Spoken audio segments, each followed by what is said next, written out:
चतुश्रेणी कर्मचारी की तैयारी कर रहे हैं उन सभी साथियों के लिए ये क्लास बड़ी इंपॉर्टेंट है। क्लास को आपको ध्यान से कंप्लीट पूरा देखना है।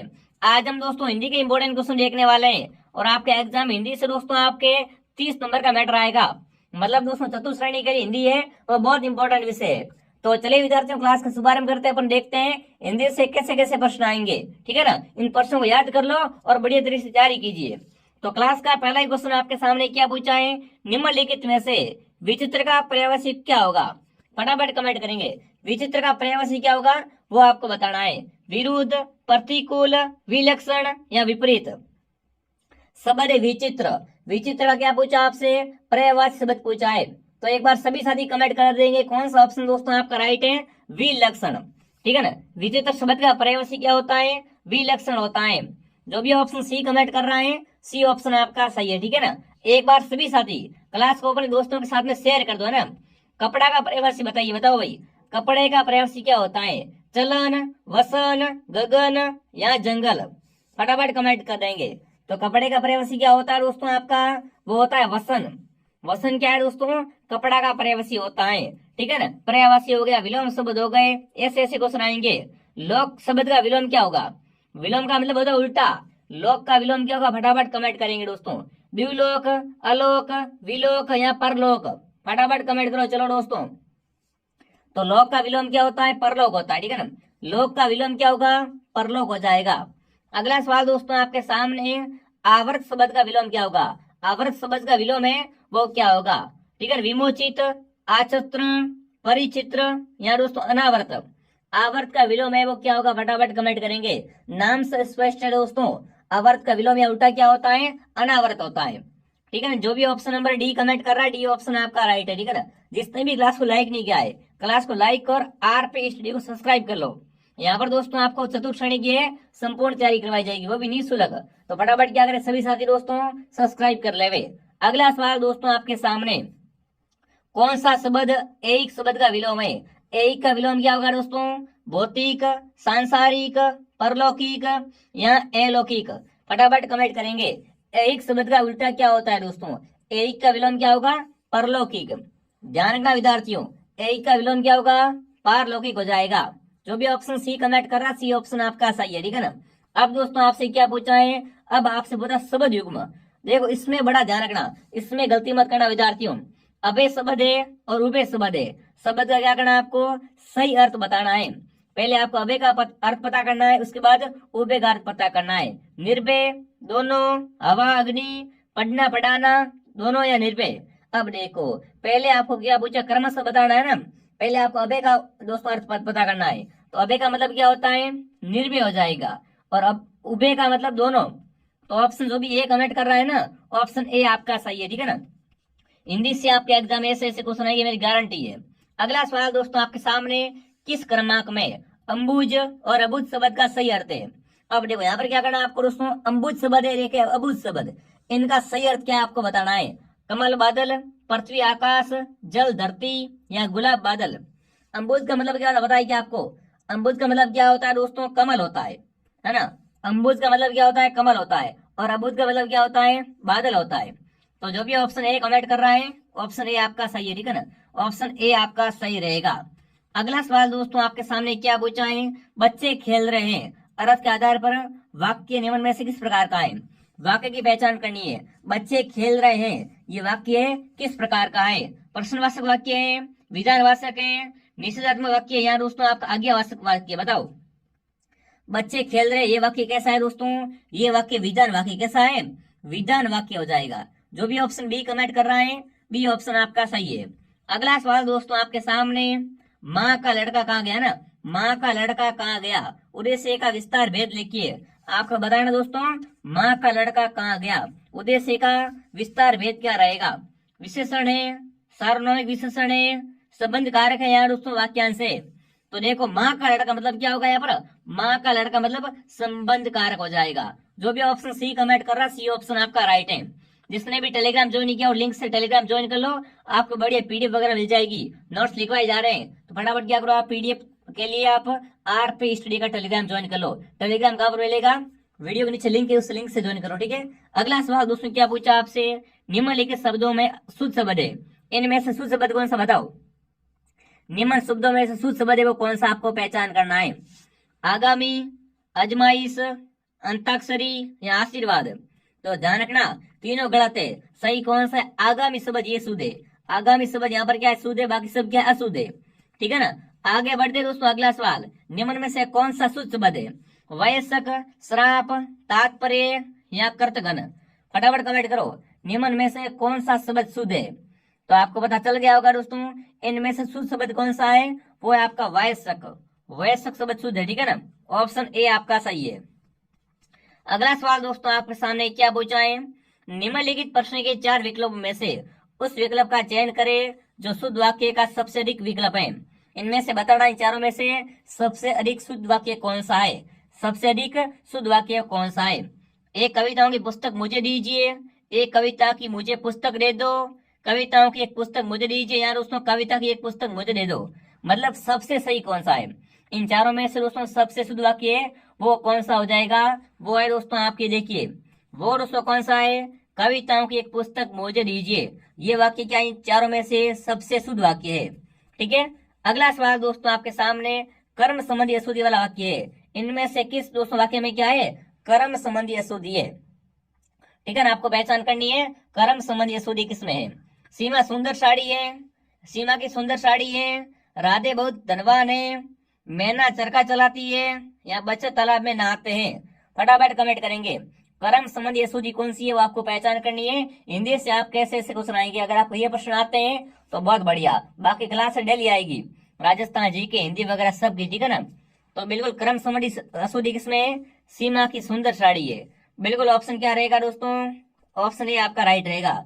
ये क्या है दोस्तों, एक कर्म संबंधी अशुद्धि है कि सीमा की सुंदर साड़ी है, या सीमा की सुंदर साड़ी है, या साड़ी सुंदर, ऐसे बोल सकते हैं ना कि सीमा की साड़ी सुंदर है। यहाँ पर उन्होंने क्या कर दिया, कर्म है वो सही से नहीं बताया। ठीक है ना, तो कर्म संबंधी यहाँ पर अशुद्धि है। अगला सवाल दोस्तों आपके सामने, दिनों का फेर होना मुहावरे करते हैं। अरे मुहावरा अपना फेवरेट है दोस्तों, दिनों का फेर होना मुहावरे का अर्थ क्या है।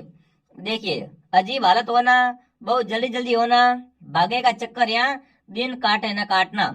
तो ध्यान रखना दोस्तों, दिनों का फेर है भाई। अब तो क्या चल रहा है मेरे, दिनों का फेर हो रहा है, मतलब क्या हो रहा है दोस्तों, भागे का चक्कर चल रहा है। जो भी ऑप्शन सी कमेंट कर रहा है, सी ऑप्शन आपका सही रहेगा। अगला सवाल दोस्तों आपके सामने, ये मूंग और मसूरी की दाल लोभोक्ति का अर्थ क्या है।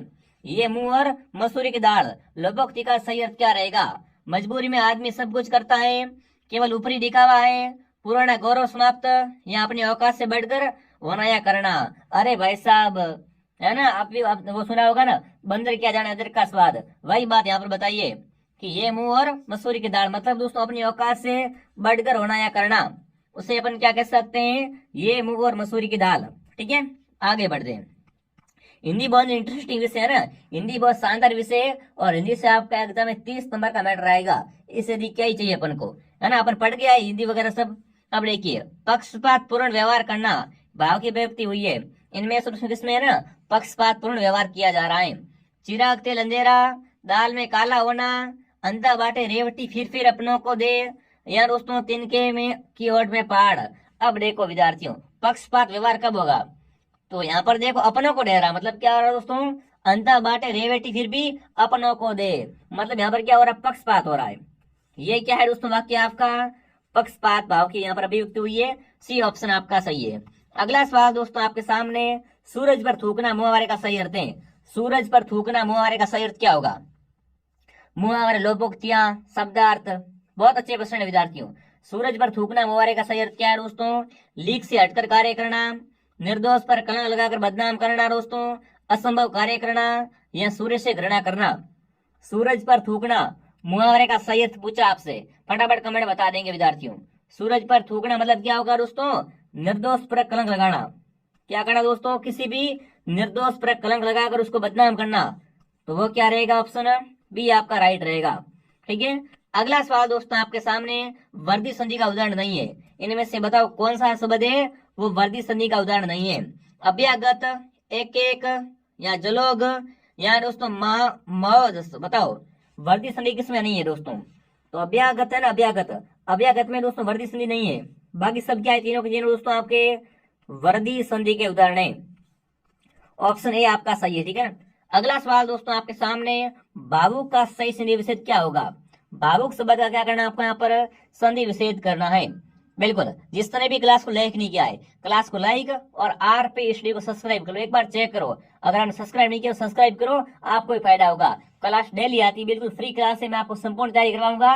जो क्लास आती है ना, उन सभी क्लासों को देखा करो। और बताओ भावुक शब्द का संधि विच्छेद क्या होगा दोस्तों? फटाफट कमेंट कर देंगे।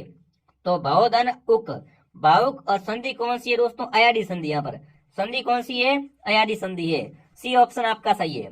अगला सवाल दोस्तों आपके सामने, निम्न में से अयादी संधि का उदाहरण है, इनमें से कौन सा एक क्या है आपका अयादी संधि का उदाहरण है? अन्वेषक, गायक, विश्वामित्र या यद्यपि? अयादी संधि का उदाहरण पूछा, कौन सा है वो आपको बताना है। ठीक है ना, कमेंट सभी मैं चेक कर रहा हूं, तो कमेंट सभी कर लेना एक बार, फटाफट कमेंट करो दोस्तों। निम्नलिखित में से अयादी संधि का उदाहरण है वो कौन सा है? तो अयादी का उदाहरण गायन है। गायन क्या है दोस्तों आपकी? इसमें अयादी संधि है। ठीक है, अगला सवाल दोस्तों आपके सामने क्या पूछा है? निम्न में से अव्ययभाव समास का उदाहरण नहीं है, इनमें से कौन सा दोस्तों आपका अव्ययभाव समास का उदाहरण नहीं है?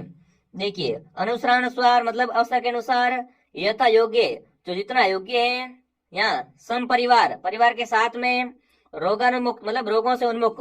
तो देखो यहाँ पर दोस्तों बताना है कि कौन सा अव्ययभाव का उदाहरण नहीं है। तो देखिए अव्ययभाव समास का उदाहरण है ना, पहला है, दूसरा है, तीसरा, पर चौथा है, चौथा ये दोस्तों इसमें आपका अव्ययभाव समास नहीं है। ठीक है, अगला सवाल दोस्तों आपके सामने, निम्न में से संबंध तत्पुरुष का उदाहरण नहीं है, इनमें से कौन सा दोस्तों संबंध तत्पुरुष का उदाहरण नहीं है? मतदाता, रंग भेद, कन्यादान या मुनि श्रेष्ठ? फटाफट कमेंट करो, संबंध तत्पुरुष का उदाहरण कौन सा दोस्तों आपका यहाँ पर नहीं है, वो आपको बताना है। तो मुनि श्रेष्ठ है ना, ये दोस्तों आपका संबंध तत्पुरुष का उदाहरण नहीं है। बाकी तीनों क्या है आपके? संबंध तत्पुरुष के उदाहरण है। अगला सवाल दोस्तों आपके सामने, पूरा परिवार त्रिवेणी स्नान के लिए गया है, रेखांकित पद में समास कौन सा है? त्रिवेणी में कौन सा समास है? फटाफट कमेंट करेंगे। कर्मधारय, तत्पुरुष, द्वंद्व या दोस्तों बहुब्री? त्रिवेणी में आपको पूछा है कौन सा समास प्रयुक्त हुआ है? त्रिवेणी में कौन सा समास है आपको बताना है दोस्तों। त्रिवेणी में कौन सा समास प्रयुक्त हुआ है? बहुब्री, बहुब्री, बहुब्री, वेरी गुड। कौन सा दोस्तों आपका यहाँ पर? बहुब्री ऑप्शन आपका सही रहेगा। अगला सवाल दोस्तों आपके सामने, किस शब्द में ये प्रत्यय हैं? ये प्रत्यय किसमें? गंतव्य, वेद्य, धावक या दोस्तों द्रष्टव्य? किस शब्द में ये प्रत्यय का प्रयोग हुआ है? ये प्रत्यय का प्रयोग है ना, वो वेद्य में। किस में हुआ है दोस्तों? वेद्य में। जो भी ऑप्शन बी कमेंट करा, बी ऑप्शन आपका सही है। निम्न में से किस शब्द में एक प्रत्यय का प्रयोग नहीं हुआ है? इनमें से एक प्रत्यय किसमें नहीं है? सामाजिक, आर्थिक, व्यक्तिक या तनिक? बताओ, जिसने भी प्ले स्टोर से आरपी स्टूडियो को डाउनलोड नहीं किया दोस्तों, वो प्ले स्टोर से आरपी स्टूडियो को जरूर डाउनलोड करे। और यहाँ पर तनिक है ना, तनिक, तनिक में आपका एक प्रत्यय नहीं है। ठीक है ना, बाकी तीनों में है। अगला सवाल दोस्तों आपके सामने, निम्न में से बे उपसर्गार्थ होता है, बे उपसर्गार्थ क्या है दोस्तों? बुरा, उसी समय, रहित, स्थायी, हमेशा? निम्न में से बे उपसर्गार्थ है वो आपको बताना है। तो बिल्कुल यहाँ पर दोस्तों कौन सा ऑप्शन आपका सही रहेगा? बे उपसर्गार्थ क्या होता है? बुरा होता है। जो भी बुरा कमेंट करा, बुरा ऑप्शन आपका सही है। ठीक है, अगला सवाल आपके सामने, निम्न में से पहले का अर्थ किस उपसर्ग का है? बताओ, पहले का अर्थ किस उपसर्ग का है? प्राक, नी, उप या दोस्तों उत? इनमें से बताना पहले का। जो कोई पहले का उसे अपन क्या कहते हैं दोस्तों? उसे प्राक कहते हैं। क्या कहते हैं? प्राक का उपसर्ग लगता है। जो भी ऑप्शन ए कमेंट करा, ऑप्शन ए आपका सही है। ठीक है, अगला सवाल दोस्तों आपके सामने क्या पूछा है? निम्न में से किस विकल्प में वाक्यांश के लिए दिया गया शब्द एक सुमेलित नहीं है? इनमें से कौन सा सुमेलित नहीं आपको बताना है दोस्तों। ये सभी क्या है आपके लिए? वाक्यांश के लिए एक शब्द है। पृथ्वी से संबंधित या मिट्टी से बना हुआ, पार्थिव, संध्या और रात्रि के बीच का समय, प्रसोदकाल, जो आंखों के सामने हो, सत्य, रात या शाम का भोजन, भयालु? इनमें से बताना कौन सा दोस्तों वाक्यांश के लिए आपका सही नहीं है। तो यहाँ पर बी ऑप्शन क्या रहेगा दोस्तों आपका? यहाँ पर बी ऑप्शन आपका सही नहीं है। ठीक है ना, बी ऑप्शन है वो आपका सही नहीं है। अगला सवाल दोस्तों आपके सामने क्या पूछा है? अगला पूछा, निम्नलिखित में से किस विकल्प में वाक्यांश के लिए शब्द सही नहीं है? जिसने मृत्यु को जीत लिया हो, मृत्युंजय, जो तीनों काल को जानता हो, सर्वज्ञ, जिसे जानना आवश्यक हो, से, वह स्थान जो दोनों भृतकोटियों के बीच हो, भुटुकी? तो इनमें से कौन सा दोस्तों आपका सही नहीं है, आपको बताना है। तो बिल्कुल बी ऑप्शन क्या रहेगा आपका? सही रहेगा। अगला सवाल जो कि क्लास का अंतिम क्वेश्चन पूछा दोस्तों आपसे, निम्न में से किस विकल्प में वाक्यांश के लिए दिया गया शब्द सही नहीं है? सब कुछ पाने वाला, सर्वलब्ध, जिसकी गिरवा सुंदर हो, मर्ग यानी जो समान उम्र का हो, समवयस्क, जो सदा रहने वाला हो, सनातन। फटाफट कमेंट कर देंगे। कौन सा दोस्तों ऑप्शन आपका सही नहीं है, तो बी ऑप्शन क्या है आपका यहाँ पर, असुमलित है। ठीक है दोस्तों, तो आपको पता है आपके एग्जाम में 30 नंबर का मैटर आता है हिंदी का, ठीक है ना। तो जो भी विद्यार्थी